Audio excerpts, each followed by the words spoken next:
Ya estamos de regreso, tal como les anunció el doctor Cambiaso. Nos acompaña la doctora Mélida Ortiz.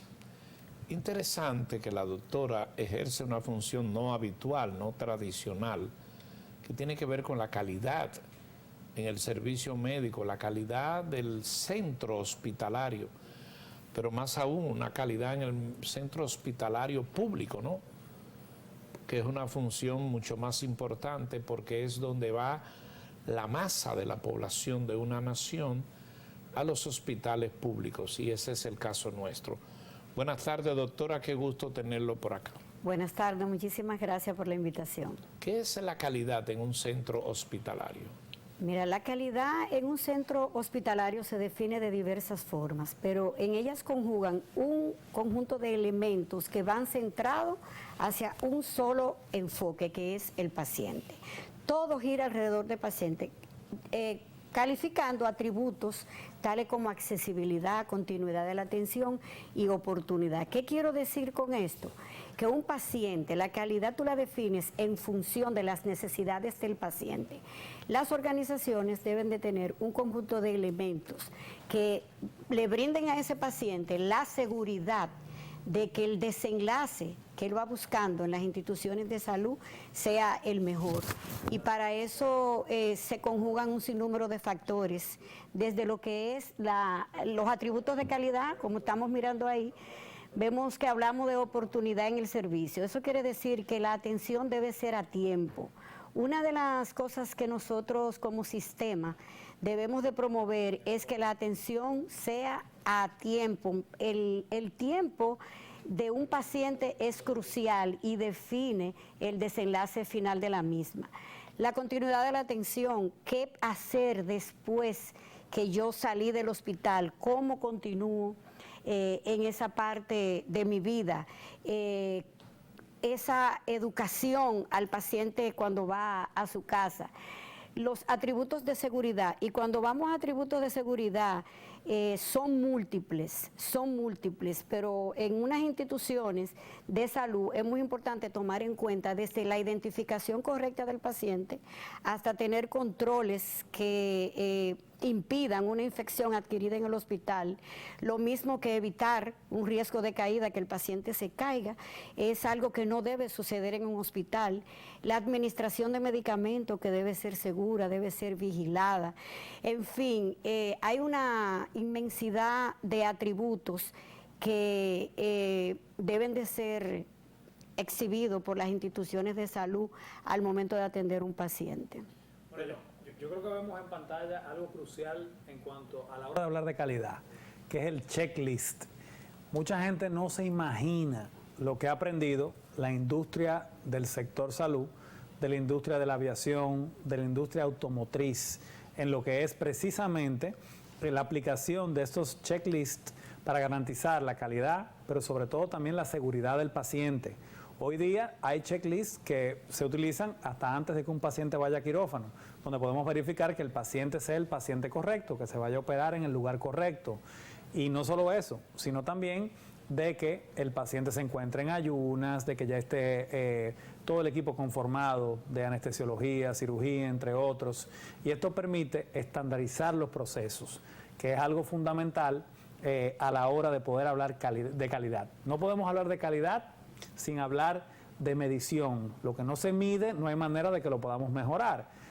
Por lo que sin duda también es un aspecto fundamental y que conjuga o que incluye otras ramas que poca gente conoce, que es la metrología, que tiene que ver también con la calibración de los equipos médicos y con un sinnúmero de aspectos que son relevantes a la hora de hablar de calidad.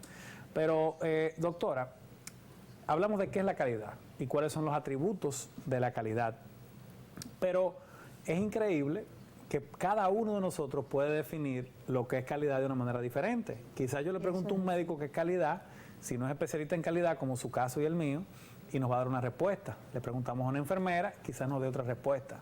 Pero quizás le preguntamos a un paciente o a 5 pacientes y las 5 respuestas sean diferentes. Entonces, satisfacer lo que cada uno cree que es calidad no es fácil. No es fácil, no es tarea sencilla.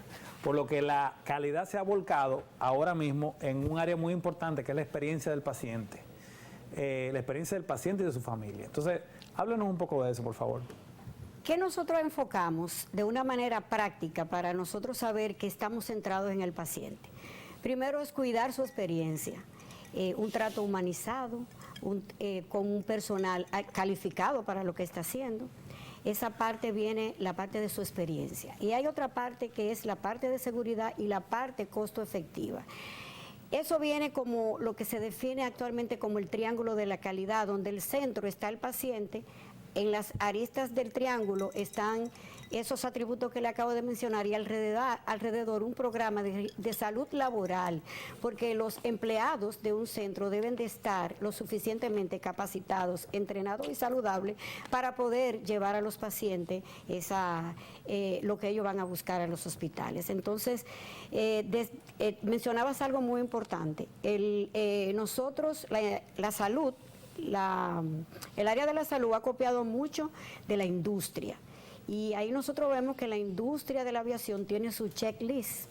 Entonces, ese avión no arranca hasta que ese checklist no esté completamente completado. ¿Qué ha pasado en la industria de la salud? Lo mismo, se han creado los protocolos clínicos, donde nosotros, desde el Ministerio de Salud Pública, de hecho hay una unidad dedicada a la creación de protocolos basados en la mejor evidencia disponible, y ese es nuestro checklist, para evitar de alguna manera que cada médico tenga su librito, sino que sea una atención estandarizada, costo efectiva, segura y con la mejor experiencia para el paciente. Mire, doctora, yo pienso que saludo hablar de estos términos y hablarlo en los hospitales públicos. Eso es fundamental. Pero quiero ponerle dos casos difíciles. ¿Por qué en los hospitales aparecen entonces una bacteria cuyos resultados son catastróficos? Así es. Un paciente enfermo con condiciones muy críticas y arriba de eso que cogió una bacteria. Bueno, don Luis. Y debo decirle que esto ha ocurrido en hospitales de Estados Unidos. Un famoso figura de aquí, pelotero por demás, no voy a decir su nombre, pero ustedes se lo van a imaginar. Tuvo un suceso, estaba aquí, lo llevaron de aquí para allá y allá él se dilató más porque allá cogió una bacteria en Boston. ¿Cómo es eso? Si hay toda esta parafernalia de calidad, si hay todo esto, una bacteria, o sea, yo me voy a curar allá y se me pega una bacteria. Explíquemelo en inglés para yo entenderlo. Usted sabe que yo no hablo inglés. Pero, don Luisín, antes ya de pasarle la palabra a la doctora, creo que un dato importante y duro es que la tercera causa de muerte en los Estados Unidos, dentro de un hospital, son los errores del personal de salud. Ay, espérese, pero no me diga eso, doctor. Repito ese dato. Pero la no me tercera diga causa eso. de muerte dentro de un centro de salud son los errores del personal de salud. Y también lo que usted está hablando ahora de esas bacterias que se producen en los hospitales, que se conocen como enfermedades nosocomiales, que la doctora le va a explicar en detalle ahora en qué consisten, suceden en todas partes del mundo. Sin embargo, definitivamente hay sistemas de sepsis, de desinfección avanzados que nos ayudan a reducir ese número de infecciones, por lo que todos estos indicadores se miden en un hospital. Para saber si es un hospital que está cumpliendo con normas de calidad bajo estándares internacionales, usted tiene que saber la estancia promedio de un paciente, si es un hospital general o un hospital especializado. De manera adicional, el índice de infecciones intrahospitalarias, que es lo que usted está preguntando ahora mismo.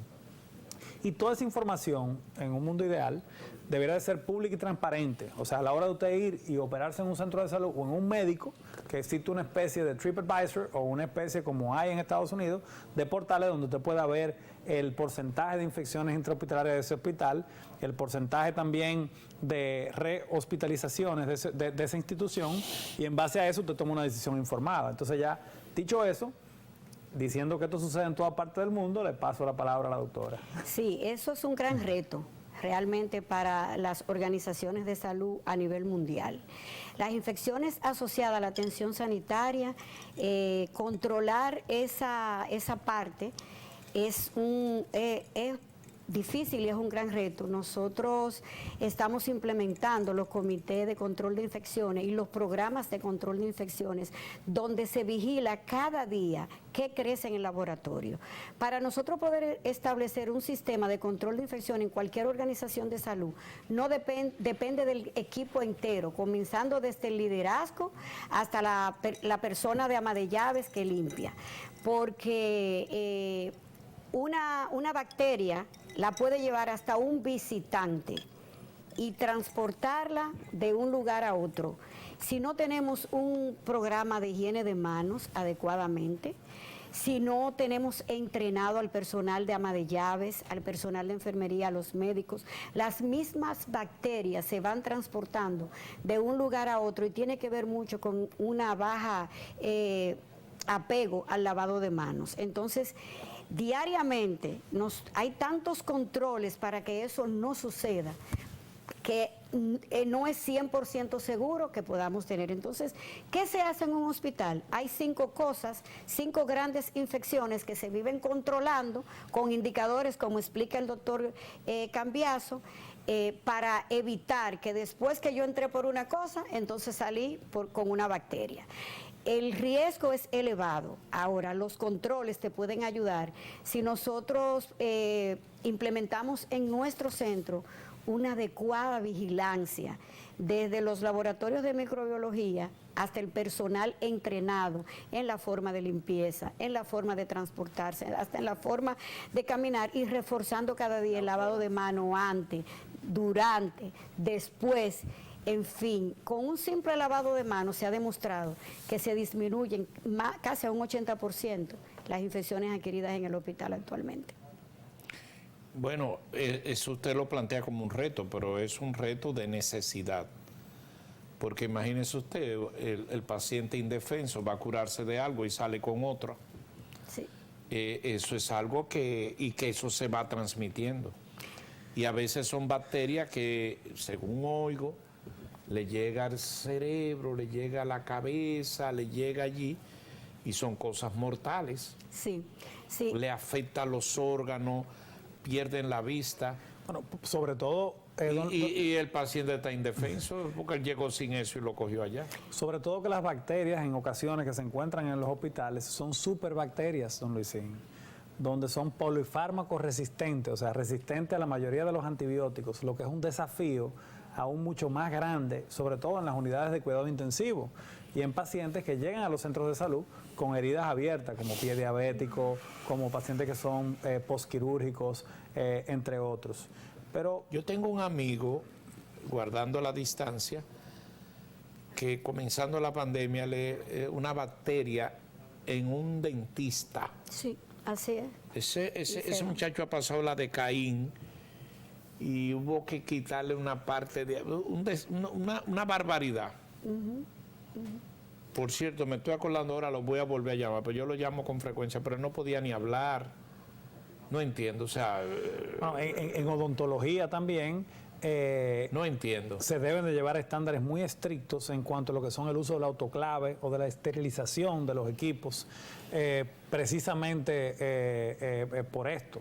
Y definitivamente tienen que haber regímenes de consecuencias también cuando se vinculan a mala práctica. Pero, sí, pero imagínese usted, después puede haber regímenes de consecuencias, pero él tiene 2 años perdido.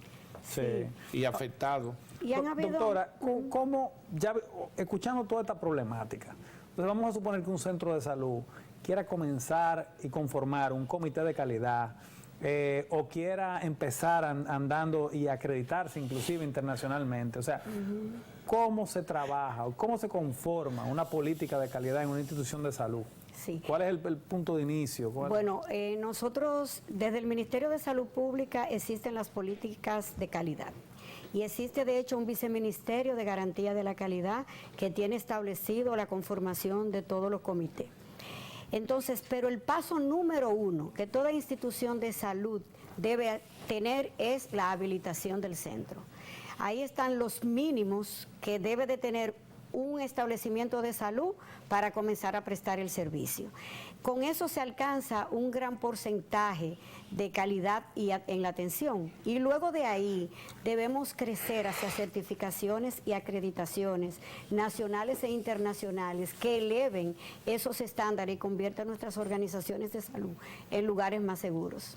Bueno, yo creo que es un gran reto conformar una cultura de calidad. Claro. Donde no solamente en los centros de salud el personal médico o de enfermería y administrativo, sino también el paciente, porque en esta ecuación es corresponsable. El paciente también, aunque acude a una institución de salud en busca de una solución a su problema, es importante de que también se convierta en un ayudante de este proceso. ¿En qué sentido? Si el criterio mínimo para que un centro de salud en República Dominicana preste el servicio es que esté habilitado, vemos algunos centros que no están habilitados y que están prestando el servicio. Entonces nosotros como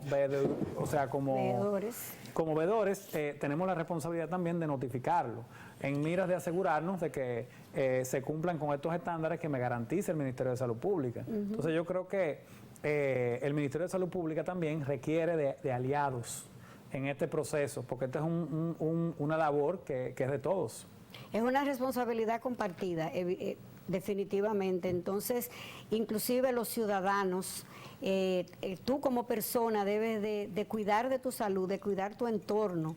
Y también cuando vas a un centro de salud y ves que las cosas no funcionan, que no hay agua, que no hay jabón, que no hay este tipo de cosas, pues tienes que hacer tu veeduría y luchar para que esos indicadores cambien, porque a veces tenemos actitudes pasivas.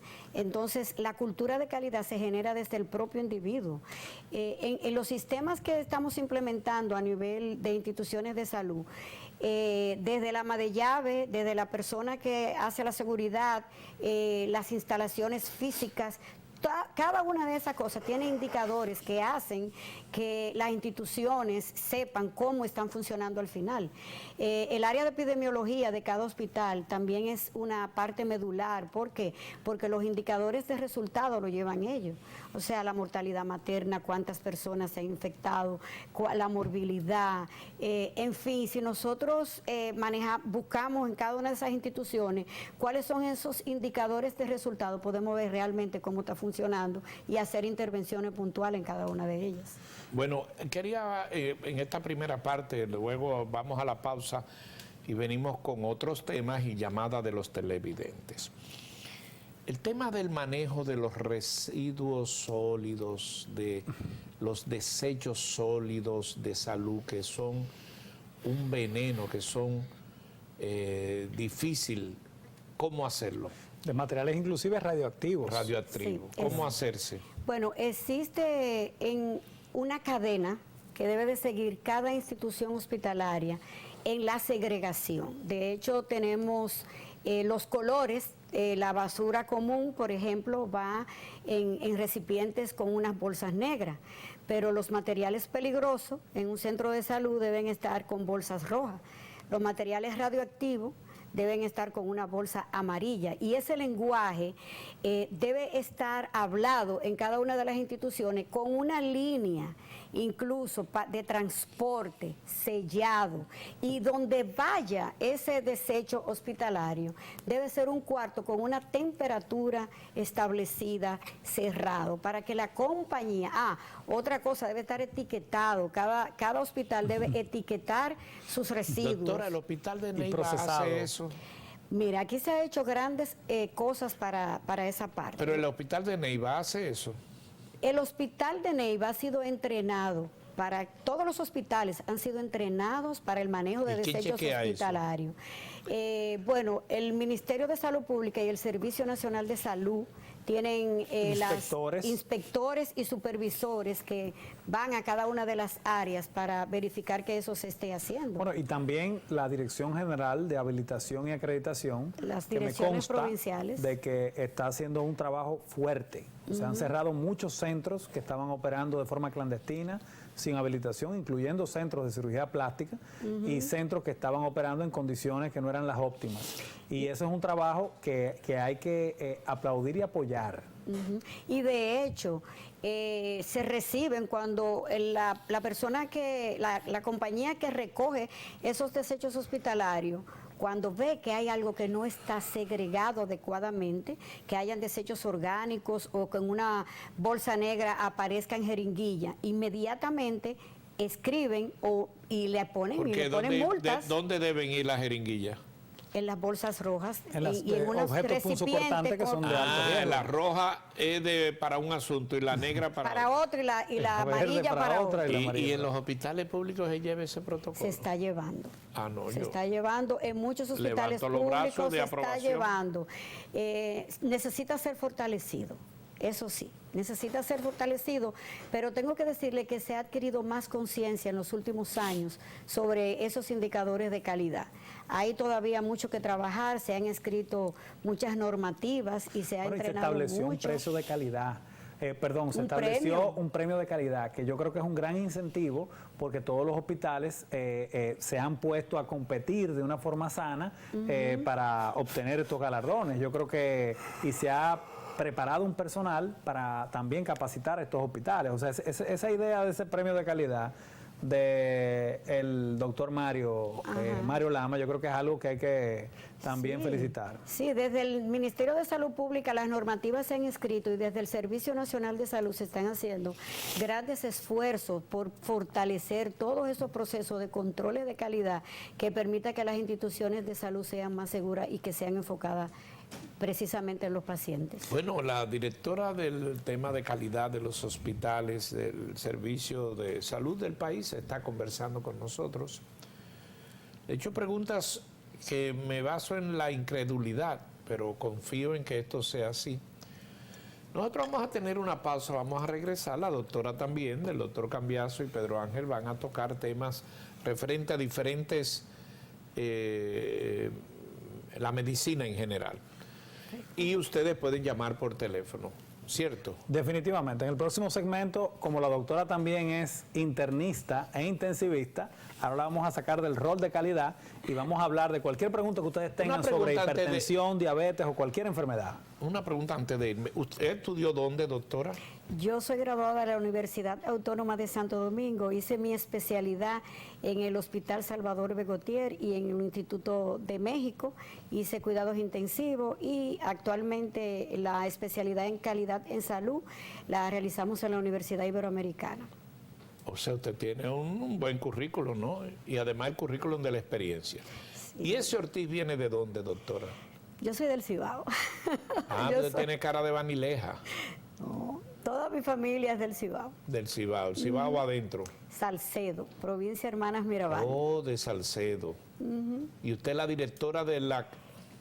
Bueno, no, actualmente yo estoy en la Viceministerio de Salud Colectiva como encargada de calidad de salud de la población en las enfermedades crónicas. Eso está bien.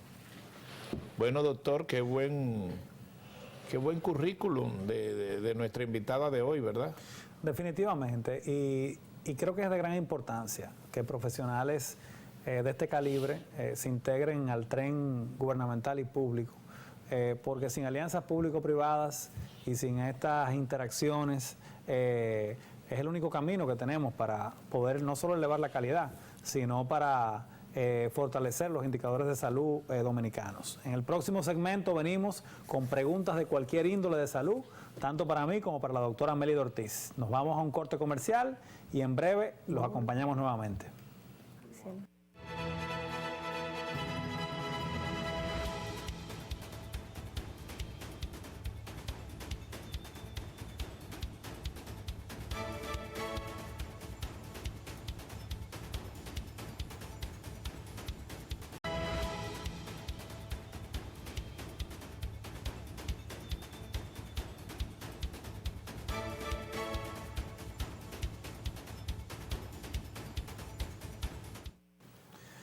Muy buenas tardes. Volvemos con nuestra entrevista central del día de hoy con la doctora Mélida Ortiz, conversando sobre calidad y posteriormente hablando de diversos temas donde vamos a incluir las preguntas de los televidentes. Bueno, le paso la pregunta a Pedro Ángel. Debe pasarla, porque yo tengo una que me muero si no la hago. Doctora, ¿y qué es un auditor médico? ¿Con qué se come eso? Sí, eso es un término que se está escuchando mucho. Un auditor médico es un médico que se ha entrenado en evaluar los establecimientos de salud para que cumplan con los estándares de calidad que deben de tener, y también tiene que ver mucho en nuestro sector con lo que es la auditoría de costos, la oportunidad de la atención y la pertinencia, que esa radiografía de tórax que se le indicó a ese paciente verdaderamente la necesitaba, porque muchas veces en los hospitales caen en la quiebra, diríamos, porque comienzan a indicar un sinnúmero de estudios y de medicamentos sin sentido, sin protocolos.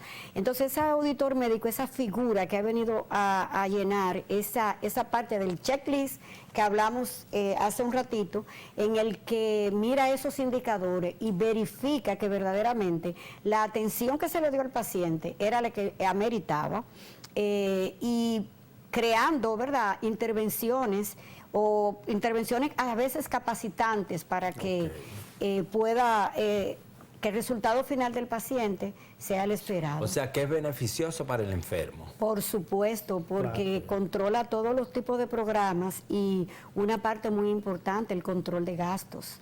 Eso es muy importante a la hora de la atención. Y que no hayan reprocesos, porque inclusive un auditor puede detectar a tiempo si ya se hizo un estudio. A veces a un paciente se le puede hacer un estudio 2 veces, una radiografía de tórax, por poner un ejemplo sencillo. Y esto puede incidir en que ese paciente reciba mayor carga de radiación de la que debe de recibir. Exactamente. Pero esto es muy interesante, Pedro, porque hay auditores médicos que están en los hospitales, pero también las administradoras de riesgo de salud, las ARS, y también los seguros, tienen sus propios auditores. Definitivamente los recursos son finitos. Si no lo administramos de una forma inteligente, se gasta la capacidad de pago que tiene ese plan para ese asegurado. O sea, que hay que utilizarlo de una forma racional.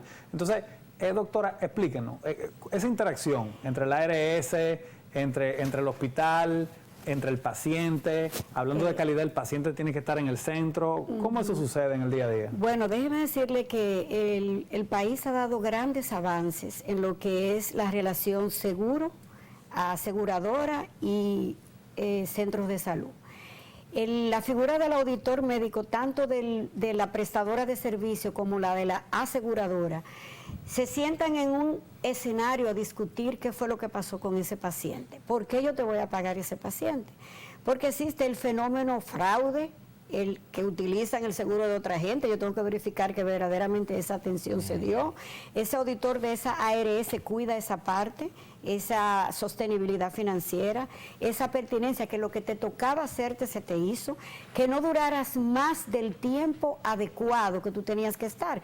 Muchas veces ocurre que un paciente ha estado bien, pero están esperando una radiografía de tórax, sí, pero 3 días esperando una radiografía de tórax. Entonces, el recurso cama, administrarlo adecuadamente es muy importante para evitar lo que hablábamos ahorita, desde infecciones nosocomiales hasta un sinnúmero de cosas que pueden ocurrir si tú no necesitas estar en un hospital.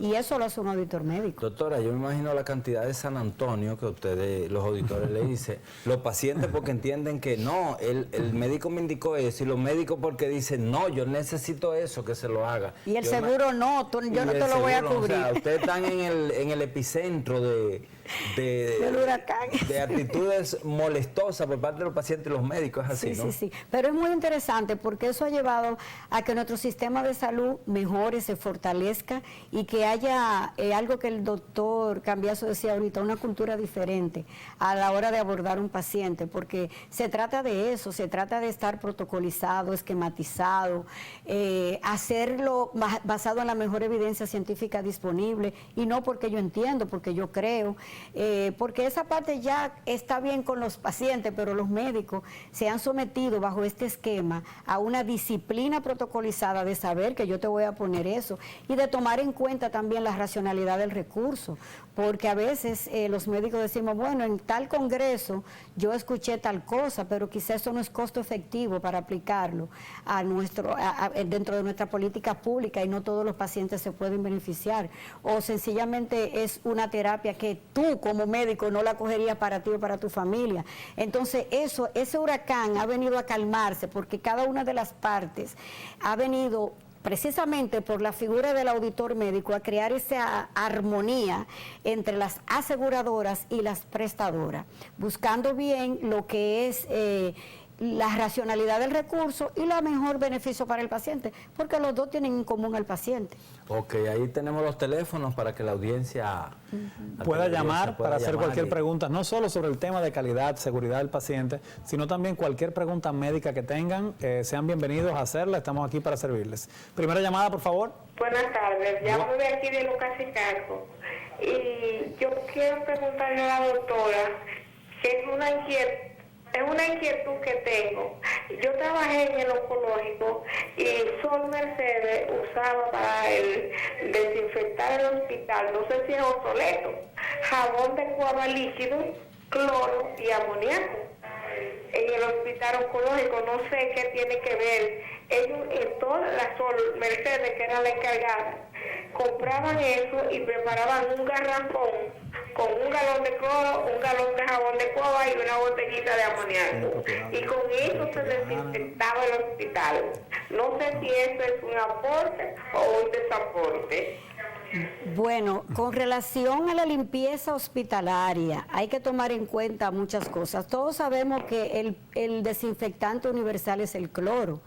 El jabón de cuava es enzimático, sirve para limpiar, efectivamente, para lavarnos las manos, pero el proceso y la amonia también es parte de la limpieza hospitalaria. Lo único que hay que tomar en cuenta de eso es cómo se diluyó, porque si no lo hacemos en las concentraciones adecuadas puede convertirse en algo nocivo para el personal que se encuentra ingresado en el hospital. Evidentemente ya actualmente hay otros insumos que son menos dañinos para la limpieza y desinfección hospitalaria. La próxima llamada, por favor. Un placer. Le habla el doctor Leonardo Andújar Saiter. Sí, es un tema muy interesante, lo que se llama el derecho médico, que tiene que ver con la vulnerabilidad de los profesionales de la salud y los derechos de los pacientes. Se ha estado utilizando el término que el paciente es centro. Ya ahora mismo el paciente no es centro. Ya se habla de personas que ya no los familiares, las amistades, la comunidad. No se puede ver al paciente ya como ente.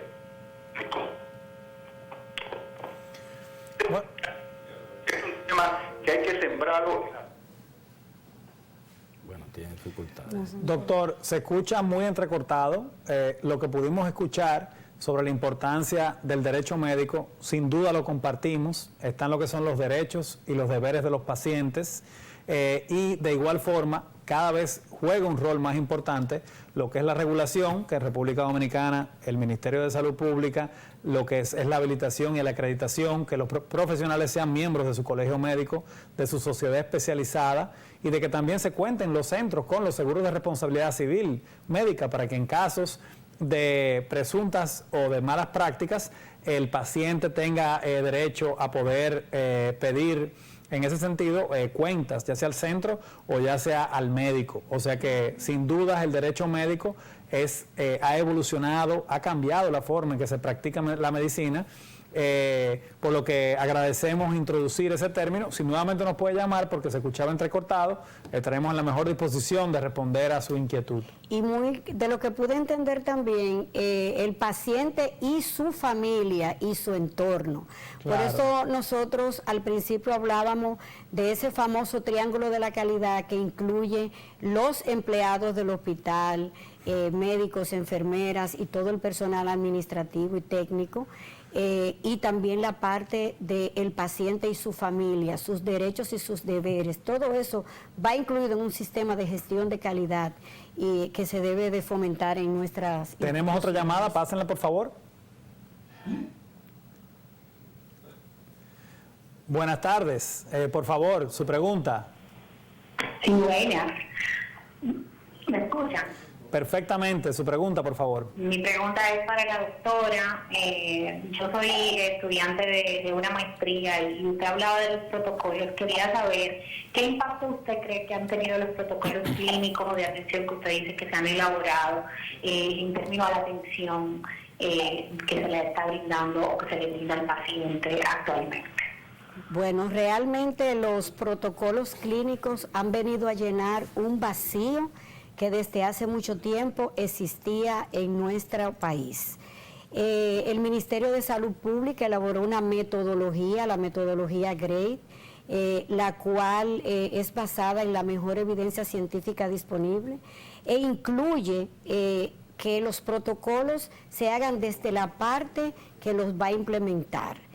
Esos protocolos clínicos que se han estado elaborando desde el Ministerio de Salud Pública han sido conjuntamente con el Servicio Nacional de Salud y con las sociedades médicas especializadas, con ese aval. De hecho, eso ha llenado un vacío y ya nadie quiere hacer la atención si no está basada en la mejor evidencia científica disponible. Las ARS auditan con los protocolos, los médicos primero dicen, ¿eso está en protocolo, sí o no? O sea que eso ha sido sumamente importante para el país. Buenas tardes, su pregunta, por favor. Sí, buenas. Sí, buenas. El doctor Leonardo Andújar Saiter, otra vez que se cortó. Ajá. Sí, fíjate, estamos hablando de esa parte entramos en la parte de los protocolos y eso. Todavía aquí, en las instituciones privadas, no se cumplen del todo los protocolos, incluyendo en centros asistenciales de lo más importante del país. Te lo digo porque yo ejerzo la medicina legal. Yo soy médico y abogado. Y vemos en los casos cómo los médicos están divorciados de los protocolos. Yo te puedo mencionar un caso, por ejemplo, ahora con Sedimar, que tengo, con el caso de mi padre, que no cumplía un protocolo. Entonces, la cultura del médico, del profesional de la salud, porque abarca a los odontólogos, enfermeras, este tema que es muy importante, yo estoy de acuerdo con ustedes, o sea, es un gran programa que están haciendo, debe ser llevado estos temas a las aulas universitarias para modificar la mentalidad del estudiante de medicina que mañana va a ser el profesional. O sea, que deben de seguir fomentando este tipo de programas, es una gran ayuda a la sociedad, al sector salud, y yo lo felicito. Muchas gracias, doctor. Definitivamente queremos fomentar que se impregne una cultura de calidad. Y eso definitivamente es un trabajo nación, es un trabajo país, que solo se puede lograr bajo alianza público-privada y también incentivando lo que son sellos de calidad locales. Nosotros también, bueno, en mi calidad como presidente de la Asociación Dominicana de Turismo de Salud, estamos impulsando el desarrollo de un sello de calidad local para prestadores de turismo de salud, de la mano del Ministerio de Salud Pública y de lo que es el INDOCAL, el Instituto Dominicano de la Calidad. Y también promoviendo, a propósito del decreto presidencial que se hizo el 6 de diciembre para fortalecer lo que es el turismo médico en República Dominicana, lo que son las acreditaciones internacionales. En primer lugar, los centros a donde acuden nuestros pacientes locales o internacionales tienen que estar habilitados y tenemos que tratar de combatir el intrusismo. Hay muchos profesionales de una especialidad X, por ejemplo, un ginecólogo haciendo cirugía plástica o un gastroenterólogo haciendo tratamientos de bariátrica invasivo. Entonces tenemos que ser parte de este cuerpo civil que presente un semáforo en rojo cuando vemos este tipo de situaciones. Sí, doctor Andújar, nosotros entendemos, le agradecemos mucho su intervención y sabemos que tenemos mucho por delante que hacer con relación a este tema, fortalecer nuestros estudiantes, las universidades y fortalecer nuestro sistema, las residencias médicas en lo que es los protocolos clínicos. Tenemos 2 llamadas en línea, vamos a permitirle paso a las 2 llamadas y así contestamos ambas. Buenas tardes, su pregunta.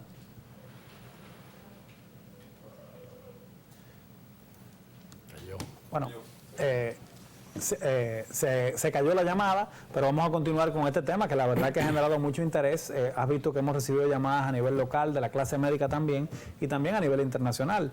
Entonces, en ese tenor, y para ir concluyendo ya, ¿cuáles son los principales aportes que se pueden brindar para que logremos instituir una cultura de calidad? Me gustaría que tú me digas a nivel público y a nivel privado.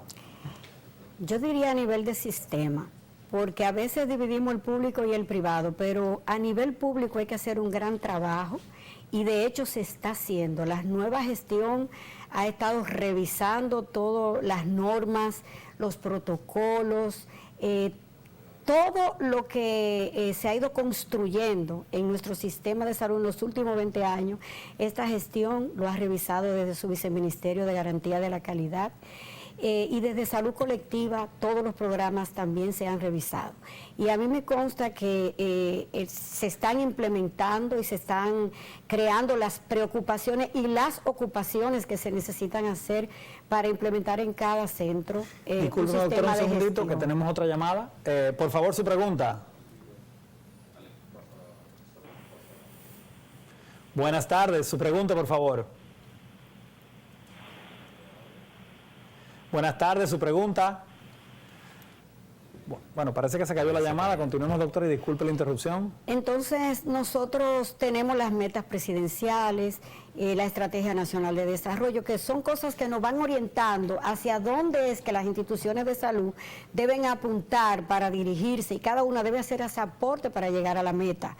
Entonces, desde lo que es la parte materno-infantil, todos con todos sus programas, la División de Enfermedades Crónicas está haciendo alianzas, el Servicio Nacional de Salud, conjuntamente con el Ministerio de Salud Pública, en cada uno de sus programas y de su ministerio, está creando las bases y dándole continuidad a lo que se había creado previamente y innovando, de hecho, nuevos puntos para fortalecer ese sistema.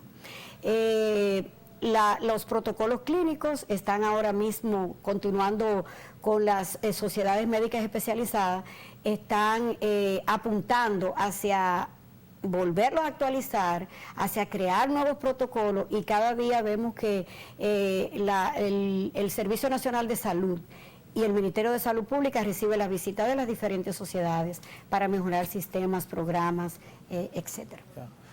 Bueno, muchas gracias, doctor Ortiz, por acompañarnos en este tan dinámico programa.